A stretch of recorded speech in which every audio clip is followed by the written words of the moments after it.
संदीप अग्रवाल मेरे साथ जुड़ गए हैं। संदीप बाबू, कैसे आंकते हैं इस बजट को?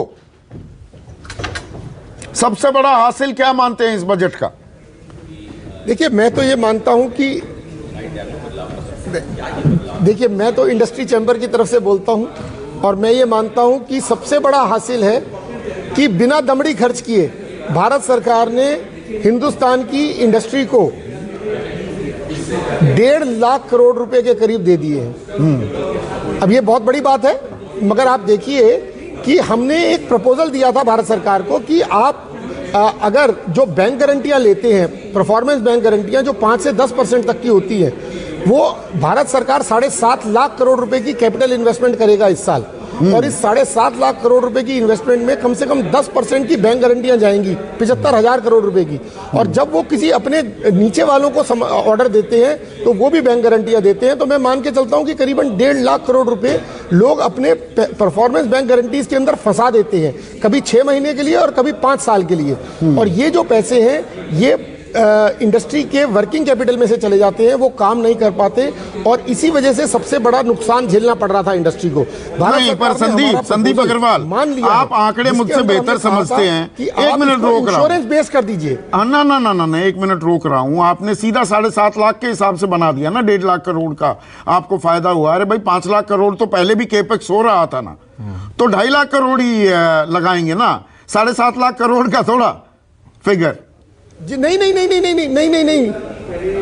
सर, मैंने वो 2.5 लाख करोड़ की तो इन्वेस्टमेंट बढ़ेगी। हाँ। मगर जो वो उस माल को बनाते थे वो बना नहीं पाते थे क्योंकि उनके पास पैसा नहीं होता था वो माल बनाने के लिए। हाँ। और हमारे सारे प्रोजेक्ट्स डिले हो जाते थे क्योंकि जो इंडस्ट्री ऑर्डर लेती थी वो टाइम से उसको सप्लाई नहीं कर पाती थी, उनकी वर्किंग कैपिटल नहीं होती थी उनके पास। और इस कोरोना की वजह से लोगों को नुकसान में गई है इंडस्ट्री और उनके पास वर्किंग कैपिटल नहीं रही। और जो बैंक है वो उनको पैसा देने के लिए तैयार नहीं है, वो कहते हैं नुकसान में हम आपको दे देंगे, कौन अंदर जाएगा कल को अगर हमारा पैसा डूब गया तो सर इसलिए ये जो बैंक गारंटीज नहीं लेगी भारत सरकार, जो इंश्योरेंस बेस्ड, मैडम ने कमाल की बात बोली है कि जो हमने प्रपोजल दिया था कि आप इसको इंश्योरेंस बेस्ड कर दीजिए instead of taking 10% bank guarantee of every order, ये मान ली है। और मैं आपको बता रहा हूं अगले कुछ दिनों में आपको इसका जो इम्पैक्ट है वो पता लगेगा। तो ये बूस्टर डोज है, ये बड़ी बूस्टर डोज दी है वित्त मंत्री ने संदीप इंडस्ट्री को। ये बड़ी बूस्टर डोज मानेंगे आप इसे? ये बहुत बड़ी बूस्टर डोज है, बहुत बड़ी बूस्टर डोज है।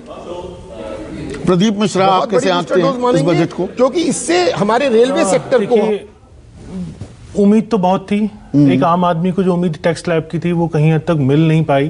कहीं हद तक क्या? बिल्कुल नहीं मिली।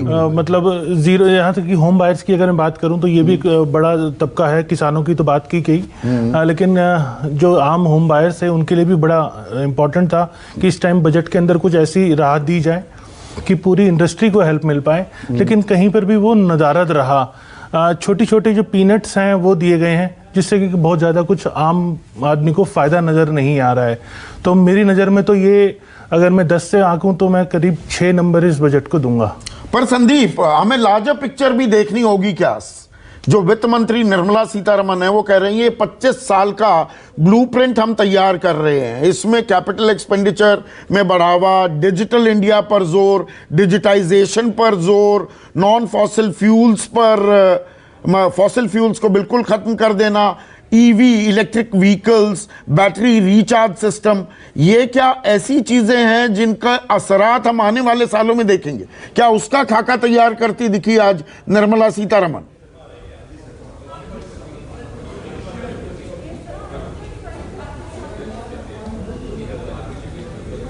संदीप अग्रवाल, सवाल आपसे था। जी बताइए। देखिए सर, जो अगले 25 साल के अंदर हमारे देश को हमने ट्रांसफॉर्म करना है, आप देखिए कि आदमी अपनी क्वालिटी कितनी बढ़ा सकता है, कितना एफिशिएंटली काम कर सकता है। उसको सामान चाहिए, उसको कैपिटल चाहिए, उसको एनहांस करने के लिए, अपनी प्रोडक्टिविटी को बढ़ाने के लिए। जो आज देश $70,000 पर पर्सन के जीडीपी को लेके बैठे हैं, चाहे वो यूरोपियन देश हैं, चाहे वो अमेरिका है, वो इसलिए लेके बैठे हैं कि उनके पास ह्यूज इन्वेस्टमेंट्स है, ट्रिलियंस ऑफ डॉलर्स की इन्वेस्टमेंट हुई है उनके इकोनॉमी के अंदर। तो एक आदमी जो हिंदुस्तान के अंदर 100 रुपये का काम कर सकता है, वहाँ पे वो 1000 रुपये का काम कर सकता है। और ये हमारी सरकार उसी तरफ जा रही है कि हमें कैपिटल इन्वेस्टमेंट करनी है जिससे कि हम ग्रोथ ला सके। आज ये 7.5 लाख करोड़ की जो इन्वेस्टमेंट होगी इस साल, और जो पूरे भारत सरकार ने 102 लाख करोड़ रुपए की जो इन्वेस्टमेंट करने का प्रपोजल बनाया है ये 5 साल के अंदर, ये इन्वेस्टमेंट्स जो हमारे टेलीकॉम के अंदर डिजिटल इकोनॉमी को बढ़ावा देने की बात करी जा रही है कि हम हर अपने पोस्ट ऑफिस को, हम हर अपने रेलवे स्टेशन को, हम अपने हर एक गांव को ऑप्टिकल फाइबर से जोड़ेंगे भारत नेट के थ्रू। ये हमारे देश को डिजिटल इकोनॉमी बनाएगा। $1 ट्रिलियन तो शुरुआत है। हमारे देश को हर साल 2 से 3% एडिशनल जीडीपी ग्रोथ मिलेगी इस डिजिटल इकोनॉमी की वजह से। तो वो $1 ट्रिलियन इकोनॉमी तो आ ही जाएगी और कई ट्रिलियन पे जाएगी। हमारे देश नहीं, कॉर्पोरेट वर्ल्ड की अगर बात करें संदीप अग्रवाल, कॉर्पोरेट जगत किस निगाह से देखेगा? कैपिटल एक्सपेंडिचर सरकार ही करे या दरअसल ये कदम ताल करनी पड़ेगी? Correct me if I am wrong, आज की तारीख में हालत ये है, पिछले 2 सालों में वो शेयर बाजार तो बम है, अभी भी 200 अंक ऊपर है निफ्टी जी। उद्योगपतियों के पास पैसा है, वो खुद कैपेक्स करने को तैयार नहीं है, सरकार कर रही है, वो अलग चीज है। ये कदम ताल भी करने की जरूरत है। क्या वो भरोसा कायम हो गया है इस बजट के जरिए?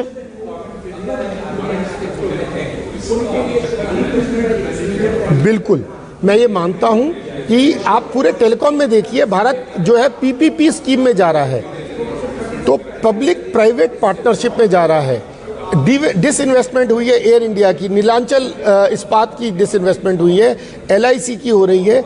इससे पैसा भारत सरकार के पास भी आ रहा है और इससे इंडस्ट्री को मौका भी मिल रहा है काम करने का, इन्वेस्टमेंट करने का। मगर हिंदुस्तान में आज भी पैसे की कीमत बहुत ज़्यादा है। जो इंटरेस्ट है हमको देना पड़ता है वो कुछ एक कंपनियों को छोड़ के ज़्यादातर कंपनी और ख़ासतौर पे MSME कंपनीज़ को बहुत ज़्यादा देना पड़ता है। उसके बावजूद हमारी इंडस्ट्री इन्वेस्टमेंट कर रही थी। मगर ये जो अभी परफॉर्मेंस बैंक गारंटी की स्कीम्स वगैरह जो आई हैं, इससे मुझे लगता है कि हमारी इंडस्ट्री काम करने में, काम को बढ़ाने के अंदर अपनी इन्वेस्टमेंट, आप डिसइन्वेस्टमेंट की बात कर रहे हैं, थोड़ा सा मुझे ये समझाइए, दर्शकों को भी समझाइए। संदीप अग्रवाल, LIC की डिसइन्वेस्टमेंट का भी जिक्र कर दिया आपने, एयर इंडिया का। अरे भाई 51,770 करोड़ सरकार ने देने पड़े,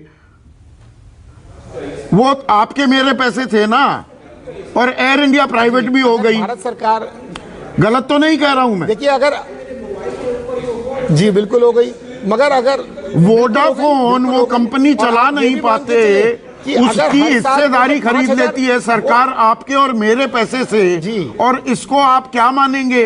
वो हमारा ही पैसा जा रहा है इन बैडली परफॉर्मिंग कंपनीज। सर आप भी बैठे हैं जी, अगर आप ये देखेंगे कि जो वोडाफोन में पैसा गया है, हम उसको सपोर्ट करते हैं। मेरे पास उनका एक भी शेयर नहीं है, मगर मैं आपको एक बात बोल सकता हूं कि भारत सरकार को 1 रुपये इन्वेस्ट करने में 2 रुपये मिलेंगे अगले 2 साल के अंदर।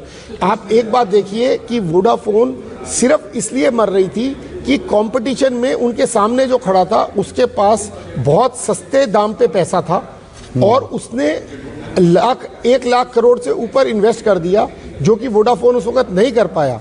मगर अगर हम वोडाफोन को मरने देते आज, तो मैं आपको ये बता सकता हूं कि नुकसान हमारे देश के नागरिकों का होता, हमारा होता। अच्छा ये बताइए संदीप अग्रवाल, एक चीज बताइए, फर्ज कीजिए आप 10 लाख का लोन ले लें या मैं ले लूं बैंक से, 4 गुने रेट पे। 1 मिनट सुनिए ना, आप 10 लाख का लोन ले ले या मैं ले लूं और मैं उसे चुका ना पाऊं, क्या करेगा बैंक? कुर्की कर देगा ना मेरी जी, घर पर कब्जा कर लेगा, गाड़ी उठा ले जाएगा। बिल्कुल, मैं सड़क पर आ जाऊंगा ना। बिल्कुल, सरकार देगी कि नहीं संदीप चौधरी बड़ा अच्छा आदमी है, 10 लाख रुपए इसे दे देते हैं, इससे देश का हित होगा।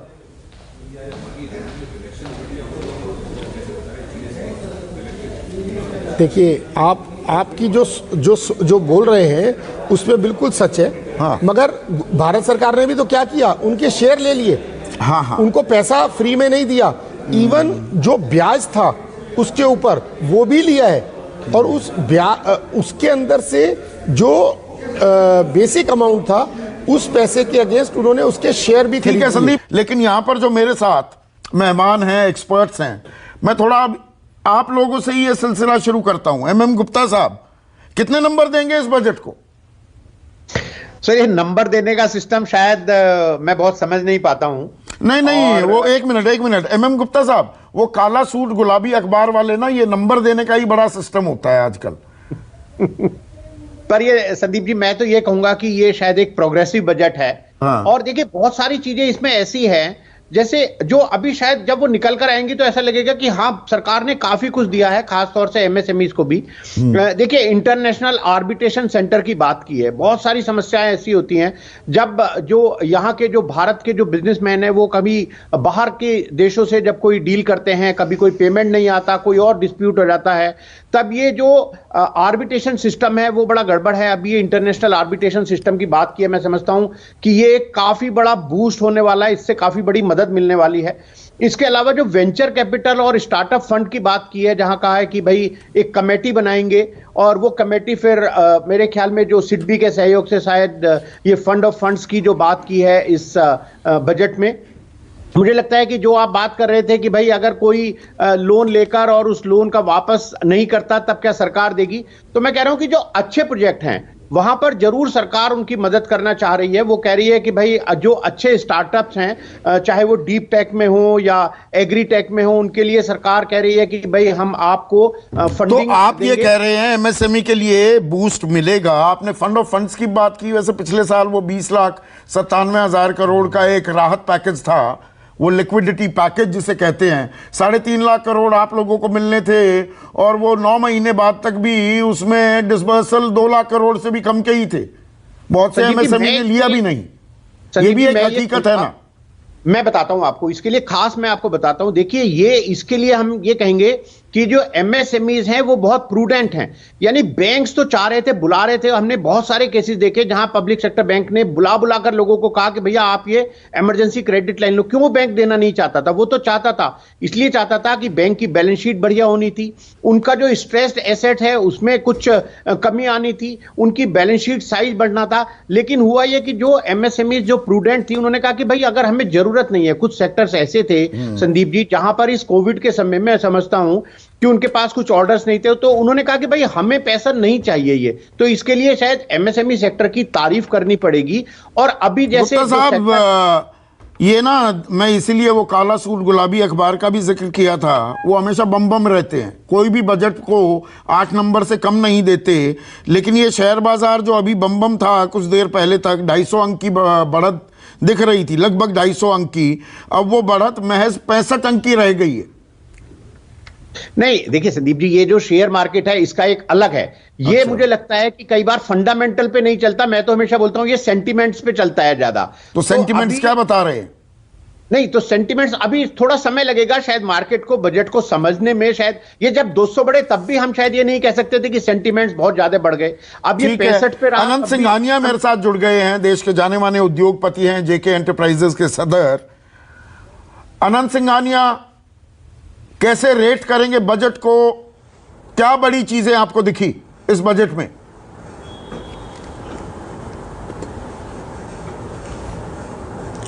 नमस्कार। मेरे हिसाब से ये बजट में हमारी एक्सपेक्टेशन थी करीबन 7 लाख करोड़ का कैपिटल आउटले, तो इन्होंने 7.5 लाख करोड़ का कैपिटल आउटले किया है। इसमें जो देखना पड़ेगा कि ये पैसा स्पेंड होना चाहिए, और ये पैसा स्पेंड होगा तो मेरे को लगता है कि एम्प्लॉयमेंट जनरेशन अच्छा होगा, एमएसएमई के लिए अच्छा होगा। एमएसएमई के लिए भी जो ELGS स्कीम है उसमें उन्होंने 50,000 करोड़ फर्दर एलोकेशन किया है। दूसरा चीज़ है जो एमएसएमई के लिए उन्होंने ये जो 4-5 अलग स्कीम्स है, उद्यम है, ई-शक्ति है, वो सबको ज्वाइन करके लिंक करके काफ़ी फ़ायदा होना चाहिए। आप 16 पॉलिसी के भी बारे में देखा जाए तो उन्होंने 16 को भी PLI में लाने से बहुत फ़ायदा होगा ग्रीन एनर्जी के तरफ आने की तरफ। हाँ, 19,000 करोड़ के करीब का प्रावधान किया है। लेकिन जिस संकट काल, संक्रमण काल में हम गुजर रहे हैं आनंद। इसमें देखिए दोनों तरह की मार पड़ रही है अर्थव्यवस्था पर। सप्लाई साइड कॉन्स्ट्रेंट्स हैं, इनपुट कॉस्ट जो है वो लगातार महंगी होती जा रही है, और डिमांड की भी एक प्रॉब्लम है। तो मतलब जो ये दोहरी मार है, और हमारा वित्तीय घाटा 6.9% रहा पिछले साल का, तो उस दलदल से हम निकलते दिख रहे हैं। वो रास्ता दिखा रहा है क्या बजट?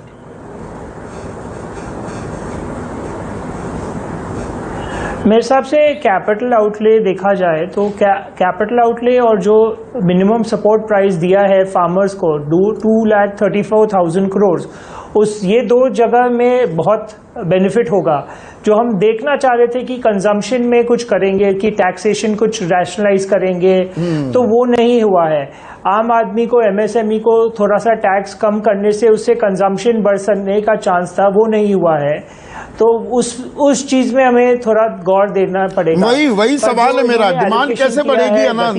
अगर आम आदमी की जेब में पैसा नहीं होगा खर्चने के लिए, और बहुत सारी स्टडीज हैं कि भाई 97% लोग, 55% कहते हैं घट गई आमदनी, 42% कहते हैं जस की तस है। तो इन्फ्लेशन को अकाउंट फॉर करोगे, 97% लोग कह रहे हैं हमारी आमदनी घट गई है।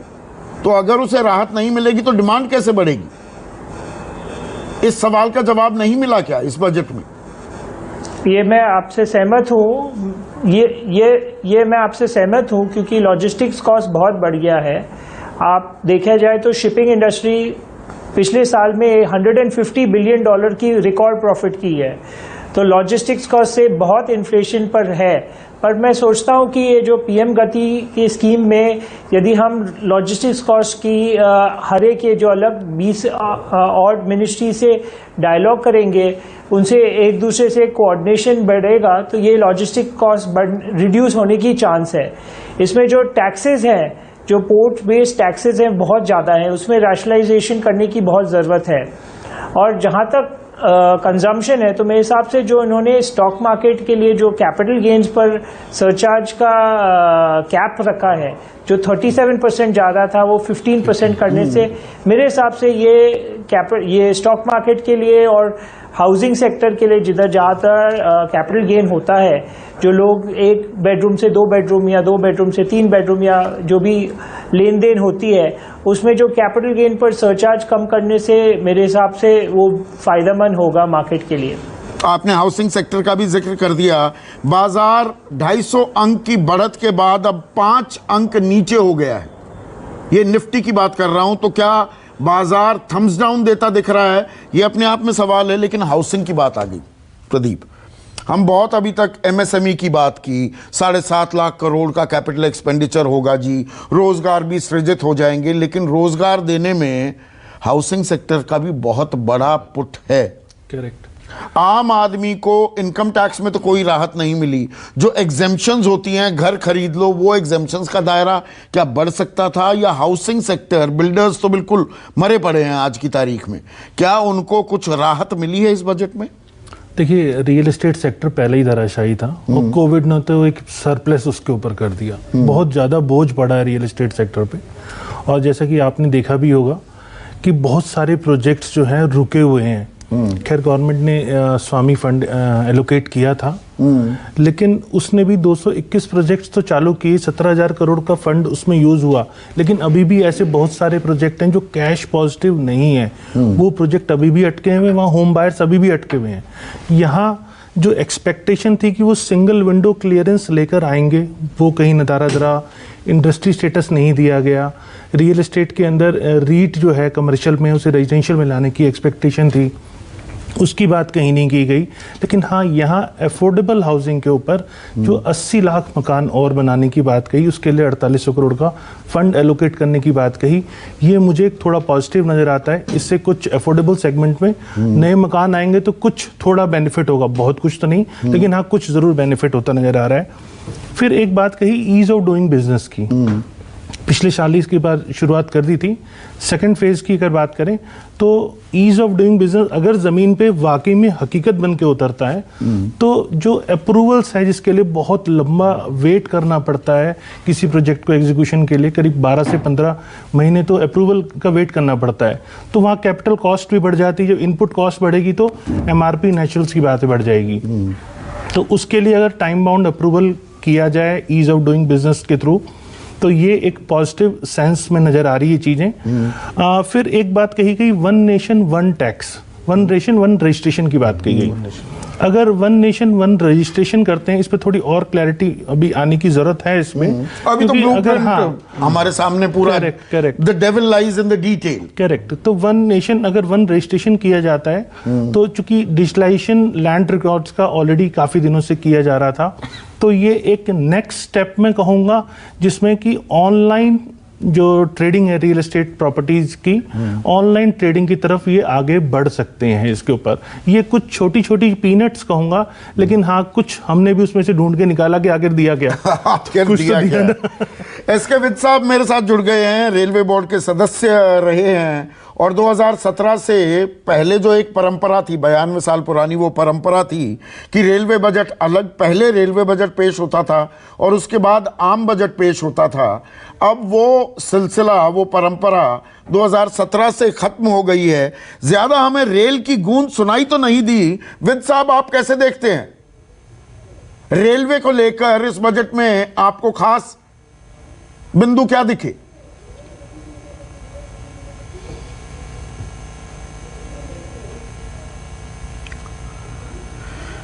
विद साहब आवाज आ रही है आपको? लगता नहीं है आवाज आ रही है। पंकज जी जी, फिर आम आदमी पर आते हैं। जी जी जी, तो अब आम आदमी क्या करे? अब आप देखो, आम आदमी तो बस यही ठगा सा महसूस कर रहा होगा अपने आप को, जो वो कल से और उम्मीद लगाए बैठा हुआ था कि हमें कुछ मिलेगा, राहत की सांस मिलेगी उन्हें। लेकिन फिर भी अगर देखें तो अगर कुछ टैक्स रेट बढ़ाया नहीं है तो हम यही उम्मीद लेके चलना पड़ेगा कि भाई जितना था आपके उससे कुछ ज़्यादा आपके ऊपर बर्डन नहीं डाला इन्होंने इनडायरेक्टली, और जो है फिर उसी में आप अपने आप को सेटिस्फाइड समझिए। और कुछ अल्टीमेटली कुछ चीज़ें ज़रूर सस्ती हुई हैं जो दिख रहा है कंज्यूमेबल, जैसे ये कह रहे थे कि एग्रीकल्चरल प्रोडक्ट्स कुछ कम होंगे। अगर मैं ये उम्मीद कर रहा हूं अगर एग्रीकल्चरल प्रोडक्ट्स के प्राइसेस में कुछ कमी आएंगी तो सिमिलरली इसका डायरेक्ट बेनिफिट कंज्यूमर को पहुंचेगा। कुछ खाने पीने की चीज़ें, जो हाउस होल्ड की कुछ चीज़ें हैं, दाल चावल गेहूं शक्कर, इसमें आप देखेंगे तो चीज़ों में कमी आएगी, रेट कम होगा, ये हम उम्मीद लगा के चल सकते हैं। जैसे अगर खाने की तेल की बात करें तो आप देखेंगे कि कहाँ 89 या 90 रुपए में 1 लीटर हमें मिलता था, 200 पहुंच गया, जो आज के रेट में 200 रुपए के आसपास कहीं पहुंच गया। वही सरसों का प्रोडक्ट, अगर सरसों के तेल की बात करें तो सरसों के प्राइस में अगर कुछ कमी आती है, उसको एक्सप्लोरेशन में अगर कुछ कमी आए, कॉस्ट वहाँ कम पड़े, तो अल्टीमेटली ये बेनिफिट जो हाउस होल्ड महिलाएं हैं, जो घर की औरतें हैं, उनको ज़रूर इसका कुछ फ़ायदा आने टाइम में मुझे लग रहा है कि ऐसा दिखेगा। नमस्कार, मैं हूं मानक गुप्ता। अगर आपको हमारा ये वीडियो पसंद आया हो तो इसे लाइक और शेयर ज़रूर करें, और हाँ, हमें सब्सक्राइब और फॉलो करना ना भूलें ताकि आप देश और दुनिया की कोई खबर मिस ना करें। तो जुड़े रहिए हमारे साथ और देखते रहिए न्यूज़ 24।